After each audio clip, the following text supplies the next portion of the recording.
Hi அனைவருக்கும் வணக்கம். Welcome back to my channel 3D lifestyles Germany. இன்றைக்கி celery juice சேலஞ்சோட 5th டே. ஏர்லி மார்னிங் வெயிட்டை check பண்ணிவிட்டு சேலரி ஜூஸ் செஞ்சு குடிச்சிட்டு வாக்கிங் பண்ண போகலாம். சேலரி ஜூஸ் எப்படி செய்கிறேன்னு தெரிஞ்சுக்கொள்ள விரும்புனீங்கன்னா இந்த வீடியோட டிஸ்கிரிப்ஷன் பாக்ஸை செக் பண்ணி பாருங்கள். இன்றைக்கி எனக்கு 500 ml மாதிரி சேலரி ஜூஸ் கிடச்சிது.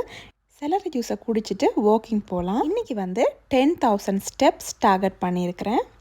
இப்போ நான் 10,000 ஸ்டெப்ஸ் சக்ஸஸ்ஃபுல்லாக நடந்து முடிச்சிட்டேன். அந்த பக்கமாக தெரிகிறது ஃப்ராங்க்ஃபர்ட் சிட்டியோட வியூ. இன்றைக்கி இந்த வீடியோவில் டின்னர் ரெசிபி ஒன்று உங்களுக்கு செஞ்சு காட்டலான்னு இருக்கிறேன்.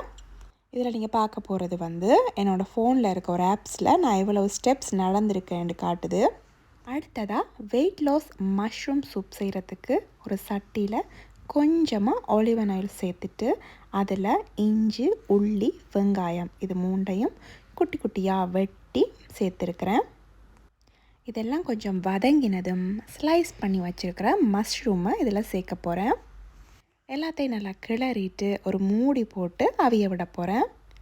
மஷ்ரூம் அவிய தொடங்கும் போது அதிலிருந்து தண்ணி விடும். அதுக்கு பிறகு எங்களுக்கு விருப்பமெண்டா மஷ்ரூம் சூப் பவுடர் கொஞ்சம் சேர்த்துக்கொள்ளலாம். இதில் நான் நோ மஷ்ரூம் சூப் பவுடர் சேர்த்துக்கொள்கிறேன். அதுக்கு பிறகு தேவையான அளவு உப்பு சேர்த்துக்கொள்ளணும். உப்பு சேர்த்துட்டு கொஞ்சம் நேரத்தால் சூப்புக்கு தேவையான அளவு தண்ணியும் சேர்த்துட்டு ஒரு தடவை கொதிக்க விட்டுட்டு சூப்பை இறக்கி பரிமாறலாம். இப்போ எங்களோட வெயிட் லாஸ் மஷ்ரூம் சூப் சூப்பராக ரெடி ஆகிட்டுது. ஓகேங்க, இவ்வளோதான் இந்த வீடியோ. ஹோப் இந்த வீடியோ உங்களுக்கு யூஸ்ஃபுல்லாக இருந்திருக்குமெண்டு. நெக்ஸ்ட் வீடியோவில் சந்திக்கலாம். Until then 3D life style Germany தரிசி. நன்றி, வணக்கம்.